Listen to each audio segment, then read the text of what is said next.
Hi, Brother Eric. Yes, you took the words out of my mouth. I wanted to thank you for that cool video because I was thinking the whole time as I was watching how I wanted to dip my feet. And after a while, I thought, well, this is how it feels if I dip my feet in that glacial water. And it was beautiful and cool after a long, hard and hot day. So thank you for that. Thank you for that. That was really lovely, a lovely choice. I appreciate that. So happy July, everyone. My name is Michelle, and as you know, I am a host that I share with Louise. This is my week. I'm so glad to be back with you. This month, it's the first Thursday of the month, and our topic, a very appropriate topic, is life, liberty, and the pursuit of happiness. We just celebrated Independence Day on July 4th, and hopefully you had a wonderful weekend. That was cool. But as you know, the life, liberty, and the pursuit of happiness has many, many meanings. And I looked it up of course, it was written in the Declaration of Independence, written by Thomas Jefferson, but I learned subsequently that it was edited by a number of others. And what we see of life, liberty, and the pursuit of happiness was actually an edited version. But one thing I picked up on, and it speaks to what we're going to talk about tonight, I think, is we have this life, liberty, and pursuit of happiness as written in the Declaration of Independence are unalienable rights. They cannot be taken away, and they're given by the Creator.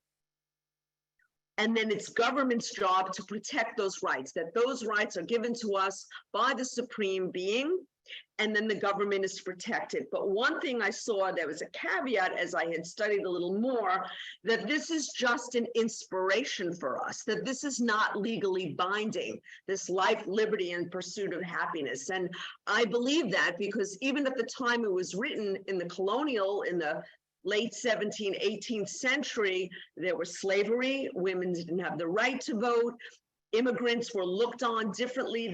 Not everyone had the same rights. So even though it was an experiment for us, and hopefully that's an experiment, the United States, that keeps going, and it is not legally binding. And we're learning that every day in our news as laws and certain rights may be taken away from us. So it's really up to us to understand what life, liberty, and the pursuit of happiness is. And I will tell you, it couldn't be a better subject for tonight's meeting.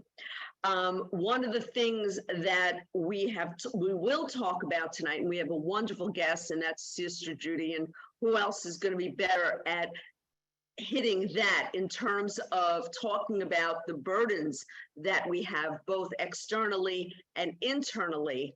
And this is going to go even deeper. It's a spiritual dive into what really makes us free. And we're going to find out that it may not even be the trappings of our own country that we're in right now, but it's our own consciousness and our own mind that can lock us up. And I have a cartoon that I had found that kind of describes that. And Brother Eric, if you can show that.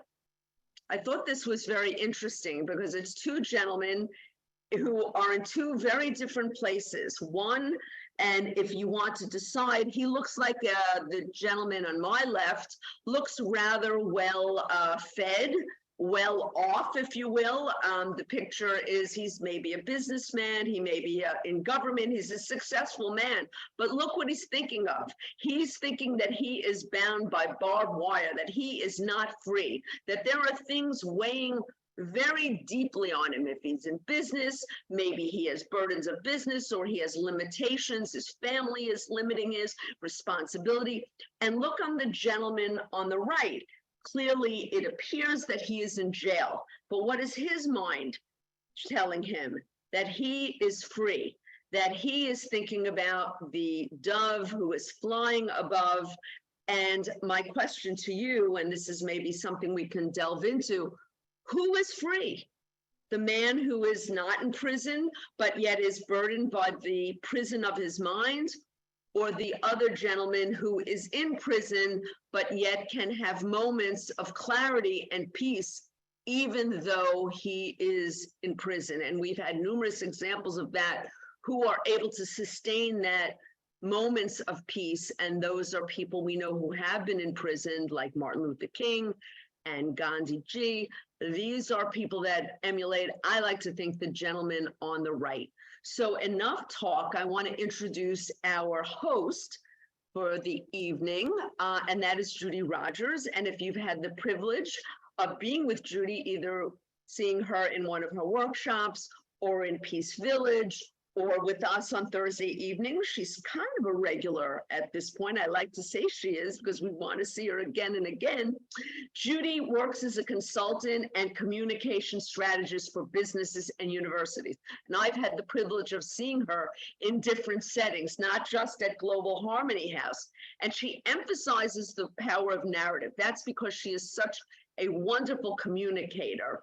And this is her catalyst for transformation in individuals and organizations itself.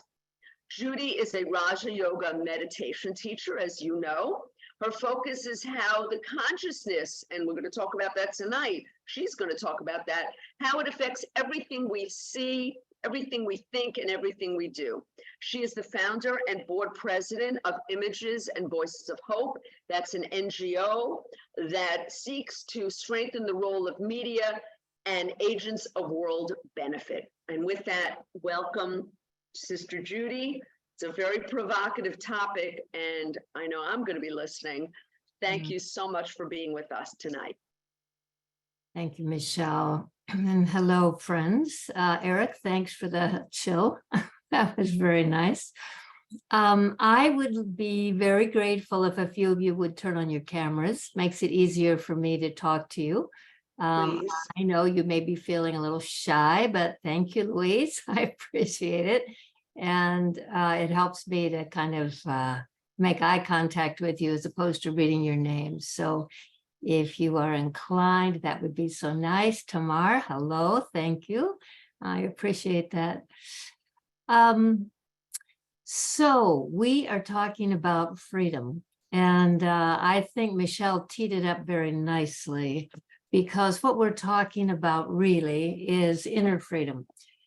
Global Harmony House, all of your conversations are spiritual, right? You don't come here for a political conversation. If you want one of those, you're going to go somewhere else. So when we come here, we're really about the spiritual frameworks and about spiritual methodologies. So that's what we're going to do tonight. And I'm going to I wish you were here with me in Peace Village and we could just sit around in a circle and chat and have more of a conversation, less of a talk by me. But I am very open to seeing your responses in the chat as we go, and very open to your thoughts. So the first thing is just inner freedom. What is it? Let's just get the ground straight. And I'm going to propose that inner freedom is kind of a steady state of peace, love, and happiness. Peace, love, and happiness. And that when we're in these inner states, we actually have expanded capacity. And if you think about this, you know this. When you are a little bit depressed or you're a little bit down, you tend to shrink.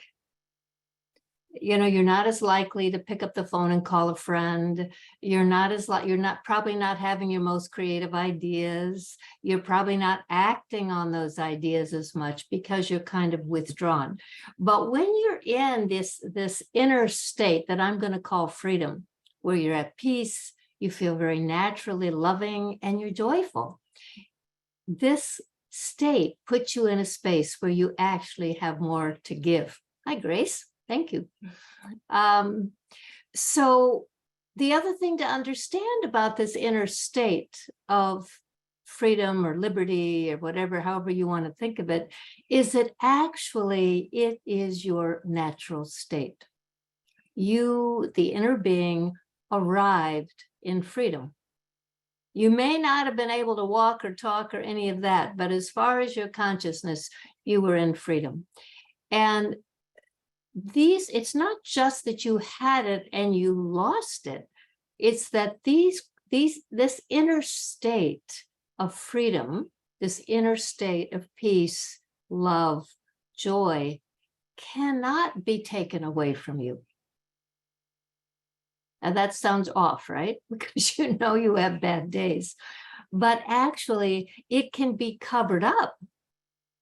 You may have experiences of sorrow or anger or disappointment that cover up this natural state, but you never actually lose this state. And I'm suggesting this because that means you don't have to go find it someplace. You don't have to go seek freedom. Freedom belongs to you. Peace, love, joy are your nature. So all you have to do is emerge these things from inside. All right. So we do lose our freedom. And we lose our freedom when we are influenced by limiting thoughts and feelings. So when we have something happen to us that disappoints us, we know because we feel where the mind goes, right? You can check how much you're in a state of freedom by where your mind naturally goes. So if your mind naturally goes to lightness and joy and sweetness and all that, you're in a state of freedom. But if your mind keeps going to something that is upsetting you, something that's disappointing you, something that's let you down, you're not free. Right? We call that a bondage. So the true self, when it has that happen, is in a bondage. And it can feel like a struggle, to pull yourself back to this place of freedom. So part of it is that we get very attracted to things outside. We get very attracted to relationships with other people. We get very attracted to what we see on media. We get very attracted to, or compelled, you might say. Attracted may even be the wrong word. We get very compelled by things that upset us, and we keep returning to those things. And this is how we end up in a kind of bondage. And so what we're going to talk about tonight is, how does your spiritual practice bring you freedom? How does your spiritual practice liberate you? What does it do? What does it allow you to do that frees you? So I'll tell you what I'm going to do. I'm going to read a little story. Now, you may have heard me read this story because I like this story and I've read it before, but I believe it addresses what we're talking about, the role that the mind plays in our freedom. So here's the story. Sit back, pretend you're in bed, and I'm there by your bed in a rocking chair, and I'm going to read you this story. So 2 men, both seriously ill, occupied the same hospital room. One man was allowed to sit up in his bed for an hour each afternoon to help drain the fluid from his lungs. His bed was next to the room's only window. The other man had to spend all his time flat on his back. So these men talked for hours on end. They spoke of their wives and families, their homes, their jobs, their involvement in the military service where they had been on vacation. Every afternoon, when the man in the bed by the window could sit up, he would pass the time by describing to his roommate all the things he could see outside the window.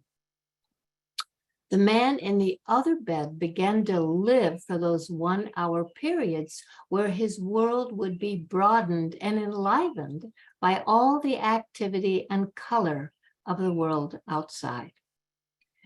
The window overlooked a park with a lovely lake. Ducks and swans played on the water while children sailed their model boats. Young lovers walked arm in arm amidst the flowers of every color, and a fine view of the city skyline could be seen in the distance. As the man by the window described all this in exquisite detail, the man on the other side of the room would close his eyes and imagine this picturesque scene. One warm afternoon, the man by the window described a parade passing by. Although the other man could not hear the band, he could see it in his mind's eye, as the gentleman by the window portrayed it with descriptive words. Days, weeks, and months passed. One morning, the day nurse arrived to bring water for their baths, only to find the lifeless body of the man by the window who had died peacefully in his sleep. She was saddened and called the hospital attendants to take the body away. As soon as it seemed appropriate, the other man asked if he could be moved next to the window. The nurse was happy to make the switch, and after making sure he was comfortable, she left him alone. Slowly, painfully, he propped himself up on one elbow to take his first look at the real world outside. He strained to slowly turn and look out the window beside the bed. It faced a blank wall. The man asked the nurse what could have compelled his deceased roommate, who had described such wonderful things outside this window. The nurse responded that the man was blind and could not even see the wall. She said, perhaps he just wanted to encourage you. Now, I share this story with you because it raises the question about what is the inner power that the man by the window had. You see, it's not our physical circumstances that put us in bondage. It's the thoughts and feelings we have about these circumstances. Right? I'm going to say that again. So it's not our physical circumstances or our physical condition that puts us in bondage. It's the thoughts and feelings we have about these situations that put us in bondage. This was the cartoon that Michelle showed you before, right? And we know so many stories of people who have been limited by their body, limited by political circumstances, and yet they were joyful, like this man in this story. So what makes us free is our ability to choose these positive and powerful thoughts. No matter what we're experiencing on the outside. Now, this is easy to say, right? But sometimes hard to do. So you need to think for a minute about the different kinds of thoughts that roll through your mind. So I want you to turn your vision inside. I want you to look at your own mind. And I want you to ask yourself, where does your mind go when you're not occupying it with something? So if you ask your mind to be present because you're going to write a letter or you're going to be on a phone call or you're going to do something specific, your mind will come present. But when you let your mind go, and now you're, whatever you're doing, you're sweeping the floor, you're eating lunch, whatever, where does your mind go? It's really important to notice the habit of your mind. Your mind and your heart both have habits. Now, there's essentially 4 kinds of thoughts. And I'm just going to run through them a little bit quickly, but we can linger on any of them if you want. So at the bottom of the spectrum, so you can think of these thoughts as being on a spectrum. So at the very bottom of this spectrum is a negative thought. Now, negative thoughts have to do with various and sundry negative states of being. So I'm so afraid. I'm so sad. I am so angry. I am so disappointed. And each of these thoughts, you don't just have the thought, I'm so angry or I'm so disappointed. You have the thought, you have a feeling in your heart, right? So angry comes with kind of a fiery feeling in the heart. And sad comes with this heaviness in the heart. And also, there's usually a little movie that plays. Why am I so sad? Well, I'm so sad because I went to this place and nobody noticed me. Everybody noticed this other person. They didn't notice me. And that makes me feel sad and unworthy. So, and you play the little movie in your head. You play the scene that happened. I walked in the door, this one walked away, this one talked to somebody else. And then the feeling comes, I'm sad.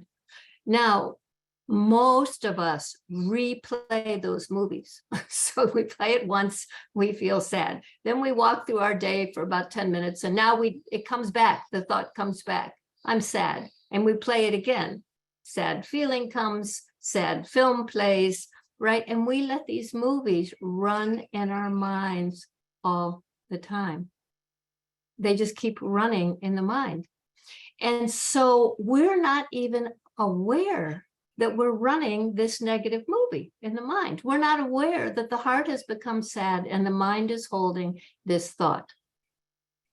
But it's important to become aware so we can choose the state we want to be in. So bottom of the spectrum, negative thoughts. The next one up is waste thoughts. Most waste thoughts have a lot to do with things like gossip, right? Thinking about what other people are doing, thinking about what you don't like about them, lots of opinions, right? It's just kind of wasteful. It's not down with the negative thoughts. You're not angry, you're terrified or whatever, but you're squandering time. So the mind is just running. It's just running with this kind of gossipy opinion kind of state. And when your mind is doing that, then the heart is also kind of buzzing. And again, there's sometimes movies with that. You think of what this person said to you, or you think of what you overheard, or you think about how you feel about what you overheard, right? All of that. Both of those kinds of thoughts, the negative thoughts and the waste thoughts, are a complete squandering of your freedom. You aren't free. Do you see how those thoughts have pulled you into a kind of bondage? If we describe freedom as being at peace and loving and joyful as a steady state, then you have lost that steady state by letting these movies play in your mind and letting these thoughts sit in your mind. Are you with me? Got it? Okay, so we go up a next notch and we go to positive thoughts. Now, there is a lot of research now on positive thoughts and positive emotions, so I'm not going to spend too much time on it. You already know pretty much what I'm talking about. Positive thoughts are thoughts that have to do with virtue, I would say, goodness, and they are connected with positive emotions. So if you did feel noticed and recognized, you might feel valuable, and that makes you feel good. If someone you love had a big success, you might feel excited. That feels good. If you go to the doctor and you were fearing the worst, and the doctor says you are totally healthy, you're going to live another 50 years, you feel great. Right? Each of those positive thoughts is tethered to an inner state that creates capacity. So those positive thoughts put you in a state of freedom. Now, what that means is you can choose what you want to think in those states. When you're light, think of it as lightness. So when I'm in a state of lightness, the thoughts that come to me tend to be very creative. I would say positive thoughts tend to be a little bit slower than negative thoughts, if you get my drift. So in negative thoughts, they actually move very quickly. It's almost like a fast movie. Whereas with positive thoughts, they're more kind of states of contentment. It's more like going into a meadow, and there you find yourself in this wonderful meadow, and you're feeling good. You're feeling pleasurable. You notice people around you. In a negative state, you don't actually notice people around you very much, right? You tend to look right past them. Whereas in a positive state, you're going to notice where you are. You're going to notice the people around you. You're going to attune yourself to what's going on. And so you have this capacity to be more creative, to be more thoughtful, to engage more. You're a better friend, you're a better conversation partner, all of that in a positive state. And then you've got the fourth state, which you would call elevated. Now, what's an elevated thought? If a positive thought is feelings, these thoughts and feelings, virtue, peace, contentment, joy, gratitude, awe, all of that. So what is an elevated thought? So an elevated thought is a thought beyond the physical world. This is a thought of the divine. This is a thought of you in your state of benevolence. You're feeling like serving. You have mercy, you have compassion, you're in this state of extreme good wishes for everybody around you. And that's often comes because you're thinking somehow on a subtle level, you're connecting with the higher source, the higher power, your true self and the source. So when you're working on freedom, it's really helpful to ask yourself, in what parts of my life am I not free? Now, don't dwell there. Don't spend too much time on that question, but notice what is it that I'm doing? What returns me to those thoughts? Do I keep returning to the past mistakes I made? Do I keep returning to why didn't I have a more loving family? Why don't my children do what I ask them to do? You know what I mean? We tend to have these loops that we go through where we're in these loops of disappointment. So notice that. And then ask yourself, what can I do to change this? Now, I want to take this just one little bit deeper, which is we tend to think that what's preventing me from being free is a physical phenomenon. So, for example, my boss drives me crazy. My spouse, why won't he help himself? Why won't he lead a healthier life? Why won't he spend more time at home? My landlord, why does he torment me like this? My kid, why does my child not try harder in school, right? We tend to think these people are the problem. They're the problem. They're the reason that I'm feeling so trapped in these loops of negative thoughts. But actually, it's not them. It's not your boss. It's not your spouse. It's not your landlord. It's not your kid. It's your feelings about those people or those situations. Anytime we have an expectation about someone else, that is the signal that we are in a bondage. So I want my mother-in-law to appreciate me. She always overlooks me. I want my mother-in-law to acknowledge me. That wanting that I have in my mind is the bondage. I want my kid to do better in school. He's not going to get into a good college if he doesn't do better in school. Therefore, it's my responsibility as his mom or his dad to make him do better in school. That's the signal of the bondage. I want this other one to do something, to change, to become different.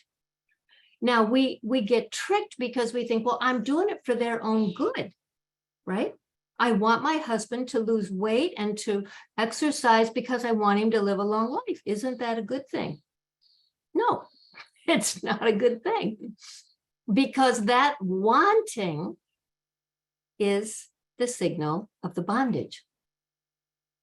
As long as I want someone else to do something, I want them to respond in some way, I want them to change in some way, etc., I'm in bondage.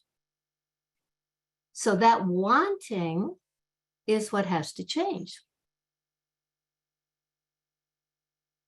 You with me? Understand? And we see this in lots of different parts of our lives, right? We see it in situations outside that we can't do anything about. For COVID, we had 2 years of wanting COVID to change, wanting masking to change, wanting restaurants to open. We have things going on with our bodies. I want my body to stop doing this, right? We tend to preoccupy the mind with the things we want to change. And we tell ourselves that once that thing changes, I'll be good. When my kids start studying more, I'll be good. When my husband starts taking care of himself, I'll be good. When my mother-in-law starts treating me nicely, I'll be good. So we're telling ourselves, I'll be free when those people change. Now, can that possibly be freedom? If I'm waiting for someone else to do something so that I can be free, could that be freedom? And you know, we carry these things around for a long time. For a long time. Many of us have inventories of things from the past that we want to change. I can tell you about someone in the Caribbean.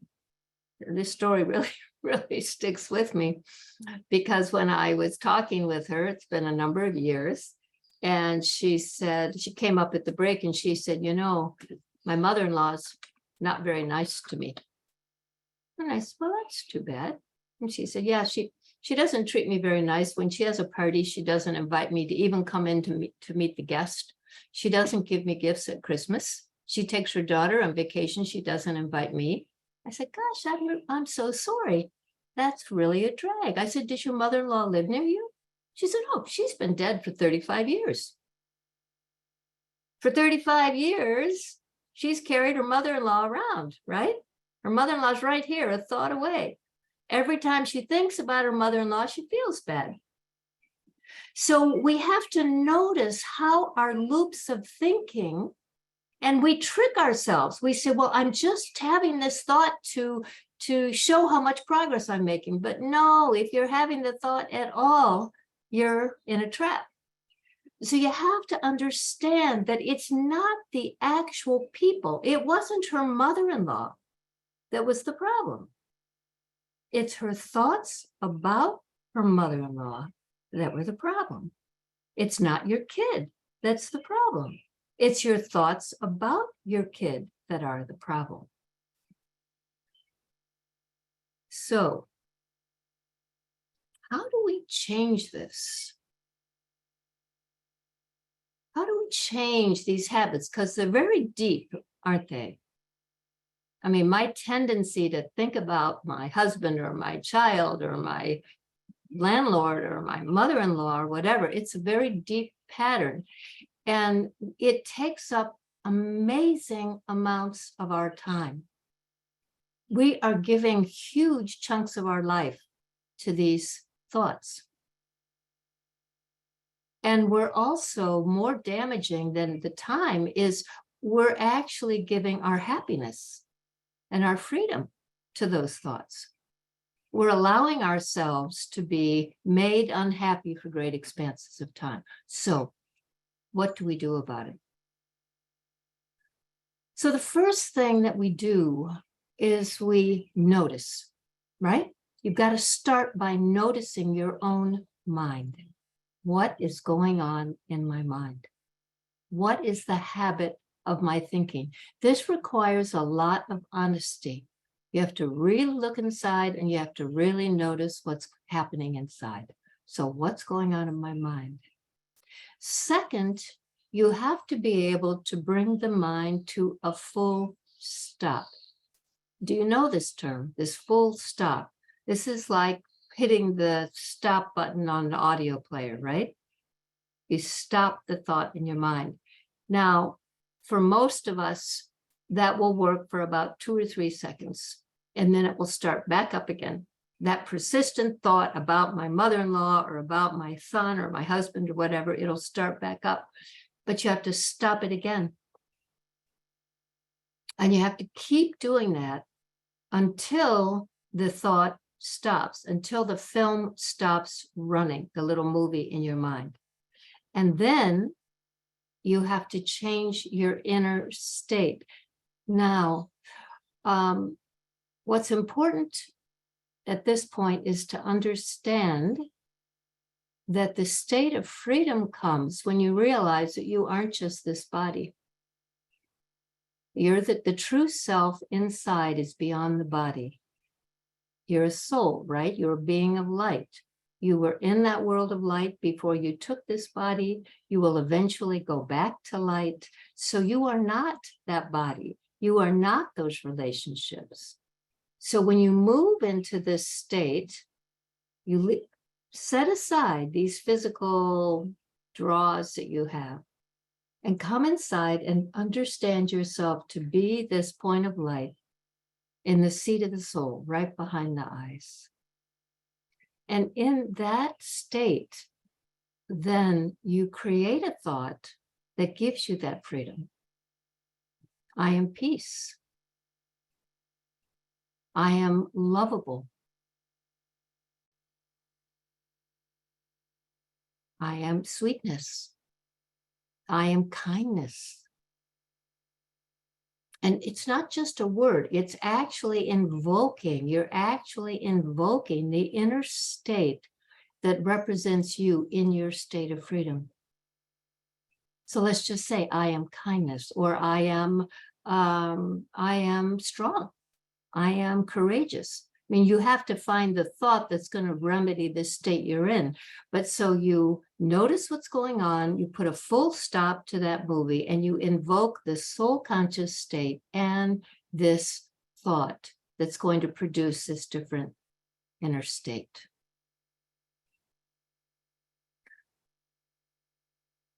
I know it's not easy. But actually, it's the only thing that works to be able to stop the mind and bring in this other thought. You know, if you're not able to completely stop it, you can substitute it with an image of some sort. I am at a cool lake. I am on a mountain. Think of someone you love, you know, if that's the method to get you there. But you have to move yourself into that inner state. And the more often you do it, the stronger you'll become. Because your spiritual practice, your meditation practice strengthens every time you do it. So every time you stop that negative pattern of the mind, every time you substitute it for a more powerful thought, you become stronger each time you do that. As you become stronger, you can then invoke the thoughts that produce outcomes on the outside. So let me tell you a story. In 2003, I was living in Boston, and I got a call from a friend of mine who said that he wanted me to come to work for him at a university, wanted me to come help him build a center there. And he said that I'm going to get this money from the president of the university, and then you should come. And I said to him, okay, no problem. When you get the money, you let me know, and I'll be there in 6 weeks. So he called in January to let me know that the money had come in. Now, if you've ever tried to sell a house in our part of the world, you wouldn't list a house in January, certainly not in Boston, right? With 2 and 3 feet of snow around it. So I realized I should never have told him I'd be there in 6 weeks because I had to sell this house. So I went to my then teacher, who's left the body since then, Dottie Janke. And I said to her, I really need some counsel here. I need to sell this house and I need to sell it at asking at the, what I like the highest possible price I can get out of it. What should I do? She said, well, she said, don't get all tangled up with a realtor. She said, mention it to a few neighbors and meditate on liberation.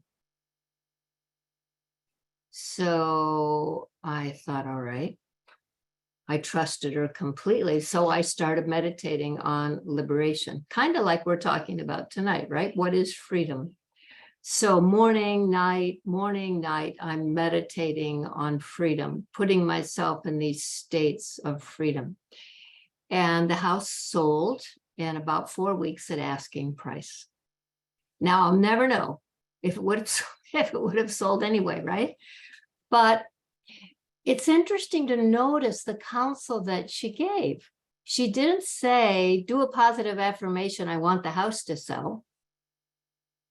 She said, invoke the state you'll be in after the thing happens.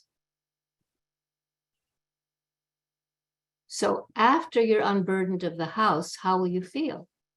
I'll feel light. I'll feel liberated. I'll feel free. So that was her counsel. Put yourself in the state that you want to be in afterwards. So if you were to apply this to other areas, let's say that you have debt. Let's say that you are in bondage to debt. So you would put yourself in the state of freedom. In that case, it would be from debt, right? You would move along in the state where you were in that liberated state from debt or from a situation with your body, etc. In this case, it was a house. But in other words, she's saying that the end state you want to be in invokes the circumstances to make that happen. It's a bit of spiritual magic, actually. But what we're saying is that every thought you have, every feeling you have creates a vibrational field, right? A thought of love creates a vibrational field of love. A thought of joy creates a vibrational field of joy. A thought of peace, a thought of kindness, all of those thoughts create vibrational fields, just like a thought of anger or fear or sorrow creates those vibrational fields. And the vibrational field you're creating is conducive to certain things happening. So being able to invoke a state of freedom, being able to liberate yourself from these habits of sorrow and anger and attachment is probably the most important thing you could think about, honestly. Because what it means is that you begin to work with your mind and your heart in such ways that you can bring your inner state to where you want it to be, which then creates this vibrational field and ultimately the outer condition you want. This is how we work with spiritual power and how we make our lives work for us. So another piece of this, and I'm not even sure if I want to complicate it. Let me pause and ask you, how are you doing? Give me a feeling in the chat if you've got questions, if I'm going to launch into anything further or how you are. Just signal me here if you're okay. Or if you want to talk about something different. You good? I don't see anything in the chat, Sister Judy. So I I'm don't know just if there's any Q&A. I don't see any. All right then. So another way to think about when you're in a state of freedom, when you're in a state where you're working with positive thoughts and feelings and elevated thoughts and feelings, you actually begin to work in a really productive way with the law of karma. So if I'm in negative spaces, if I'm in bondage, then everything that I say and everything that I do produces a response that's just the same, right? So if I'm in a space of anger and I speak, what comes out of my mouth? Anger, right? If I'm in a place of sorrow and I speak or act, what comes out of my mouth or out of my behavior? Sorrow. If I speak and act in sorrow, what returns to me? Sorrow, right? Or anger. So what we're doing when we're in these states of bondage is we're actually continuing to reproduce the disappointing states that we're trying to escape. So there's probably nothing more important than learning how to do what I'm talking about here. And yet, why does it feel so hard? Why does it feel so hard to let go of that thought of your mother-in-law that you've been thinking for 35 years? Or that thought about your kid, or that thought about your spouse, or the thought about, am I respected, or am I going to get a raise, or will we make it financially? All of that stream of negative binding thoughts. Why is it so hard? And more important, how do we begin to move to this place? Because, and I promise you this, once you can do what I'm talking about here, your life will change almost immediately.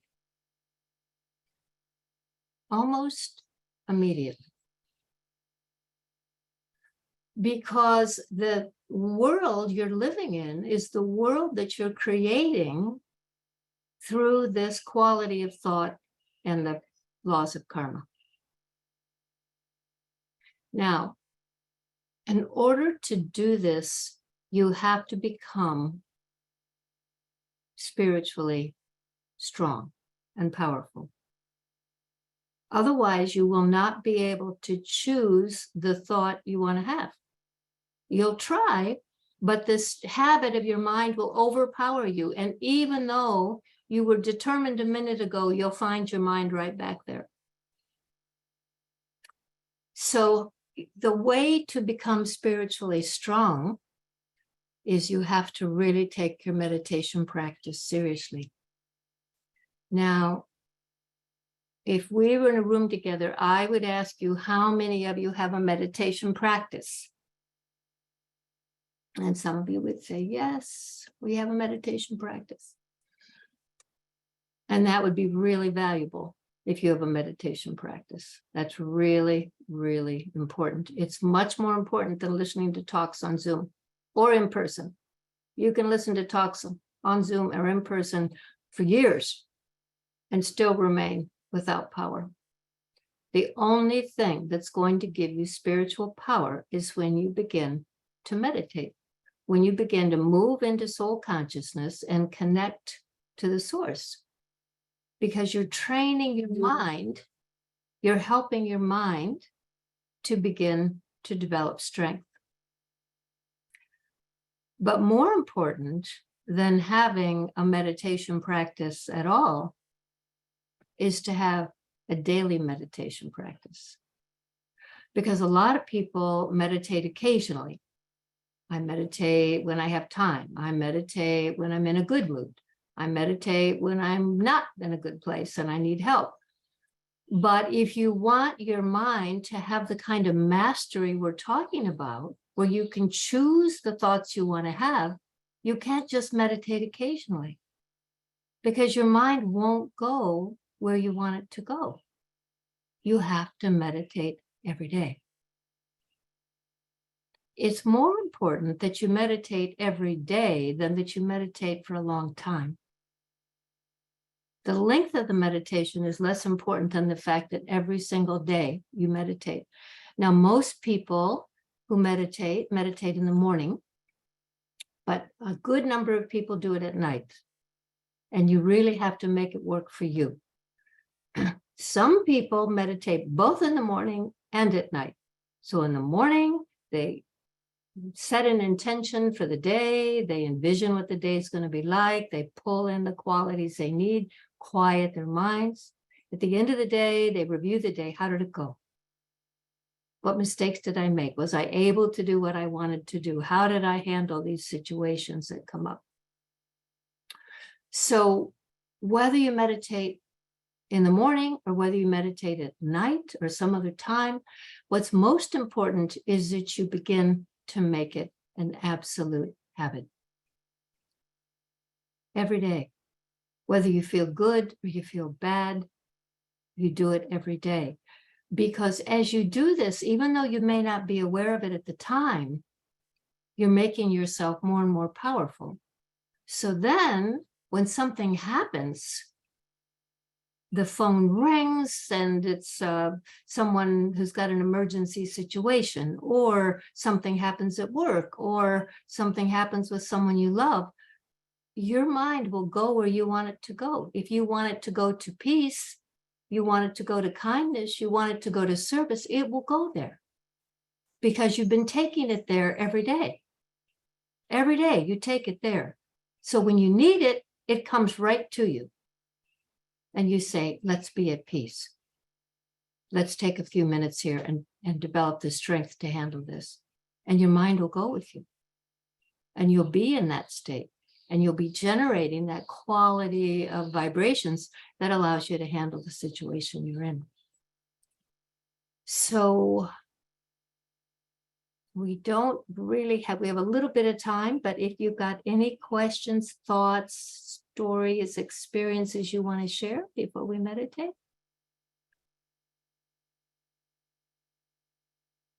You're a little bit shy, I would say. Anyone? There were 2 comments or in the chat. Okay, I'm not seeing any. You want to read them? I see all good insights. That's all I see. Brother Eric, do you see another one?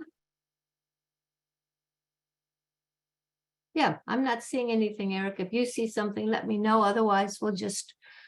I see something. It says, please give an example on how can change the thoughts about my son in relation to the example you mentioned.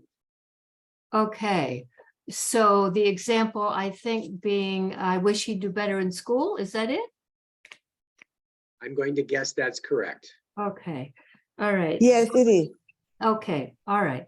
So here's what might help. It's important that we understand that every soul has its own journey. Every soul has its own journey. We do not know what other souls are trying to do in this lifetime. We don't know what karmic accounts they have, what they're trying to learn in this lifetime. We don't know who they've gotten tangled up with in the past. We don't know what they're trying to conquer or figure out, right? We don't know that. They come to us as little babies and they look like little sweethearts, but we don't know what's in the soul's past. We hardly know what's in our own past, right? So we tend to make assumptions about how other people should be, especially if they're our kids, because we want them to be successful. We want them to try hard. We want them to get grades. I'm afraid if he doesn't get good grades and he doesn't try hard, he won't get into a good college, and then he'll be sad and he won't get a good job. And right, we have those kinds of worries. So we lean on them to do well. And sometimes we do more than lean on them. Sometimes we worry about them. Sometimes we kind of get upset with them. Sometimes we put pressure on them. When we do that, we are creating a bondage with that soul because we want something from them. For me to be happy with you, you need to do this. That's really what we're saying. Even though we say, I love you anyway, etc., but I just want this for your own good, right? But actually, this wanting another soul to do something creates a real bondage with that one, and it messes with our relationship with them. They begin to resent us. They begin to hide from us. They begin to not want to tell us what they're doing. So if you take this idea that, look, of course, I want to give this kid a good shot. I want to be as generous as I can be. I want to be helpful. And I also understand this soul is on its own journey. Not every soul needs to get a 4 and go on to Harvard. There are very worthy, wonderful lives that people lead that have nothing to do with doing well in school. And some people do well later. They're not ready at 18 or 17 or whatever. It's 30s and 40s that they come alive, right? Each of us is completely different. So when we have real love for someone, we don't have attachment to them. We don't expect that they're going to do something so that we'll be okay. Even under the guise of hoping, sometimes we do it as a hope. I hope you do well so you get to go to a nice college. Same thing. We just substituted hope for expectation. It's the same thing. What we have to do is say, you know what, soul? And this is in your mind. You're not saying this to them. In your mind, you're saying, look, I have a lot of love for you. And I'm here through thick and thin. If you do poorly, I still love you. If you do great, I still love you. And I don't love you more if you do great. I love you the same. Whatever path you're on is your path. And let me know how I can be helpful. Right? It's a different space inside, right? And it requires that we really let go. We have to really, really find that place where we're holding on to them and realize that we are creating the bondage. We have lost our freedom and they have lost theirs because we're holding on to this expectation, even though we want it for a good outcome. That's what tricks us because we think, well, the outcome, what I want for them is really good, right? So isn't it okay to want this for them? But no, it's not. Because actually it creates a bondage and ruins our relationship. So one of these times we'll just talk about that. Right? We'll just have a whole evening and we'll just talk about how to clean things up with the people around us who we love. Is that helpful? Yeah. Okay. That was helpful to me, Judy, too. Very, very important. Yeah, it's tricky. We Tricky. get tricked a lot. Yeah. Right. Eric, I can't see anything in the chat. Is there anything else before we close? I don't see anything. You got a thumbs up. Somehow they're all coming to me. Okay. Example, explanation, very good. Okay. All right, good. Thank you. So do you want to just close with a little short meditation? We don't have much time. We'll make it very short. Yes, Sister Judy, and I have a few all good insights. What I'm seeing is great explanations. You've cleared up a lot. So I think maybe that is a good to discuss future, maybe a Thursday night conversation or workshop on what are bondages and how to recognize them and disentangle yourself, because you just brought up a really big one in so many ways. You know, it can cover a lot of ground. So thank you for that. And thank you for your question. Important question. Thank you. All right. All right, everyone, let's do a little 1-minute meditation. So just like you're going to do every single day going forward, every morning, you're going to sit in some nice quiet place and you're going to comfort yourself with the fact that this is just your time. So you get quiet when you sit in meditation, you become very quiet. You turn your attention away from the world and you come inside, you come home to yourself. So you have the thought, let me come home to myself. Let me let go of all the expectations and the hopes. Let me let go of the disappointments, sorrow, all the tangles that I have with the world. Let me let all of those go and let me come home to myself. And you turn your attention inside and you locate yourself right behind the eyes, the seat of the soul.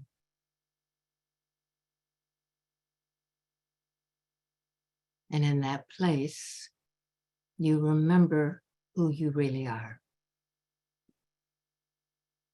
You are peace. You are love. You are kindness. You are happiness.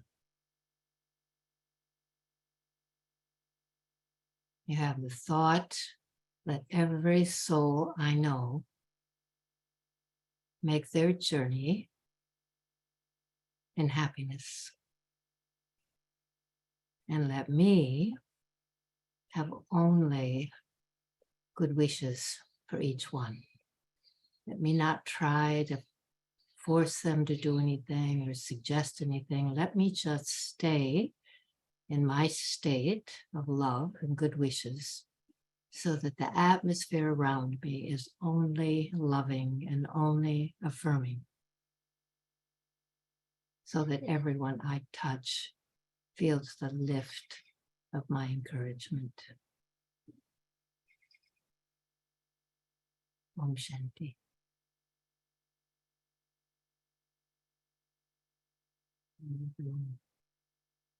Good night. Shanti. Thank Travel you. and freedom, huh? Yeah, that was, you set us free tonight. And That's- hopefully that'll take us into the right. You're shaking your head, right? Don't you feel a little lighter? I do. I feel lighter. Thank you so much, Thank Sister you all. Judy. Have a lovely evening. Have a wonderful evening. Next week, we will be back as we continue with our month of life, liberty, and the pursuit of happiness. And that's that. Oh, no. Yes. Thank you. Thank you, Brother Eric. He's going to be doing double duty. He's going to be our host as well as our facilitator on the internet, on the Zoom, and it is Pursuing Happiness. And I know that will be also a treat. Eric is a great facilitator. So thank you all for being here, and Om Shanti. Have a wonderful week. See you next week. Thank you, Judy. Thank you, Michelle. Thank you, everybody. May you stay with the freedom that you've created and let go of those bondages. See you next week. Om Shanti.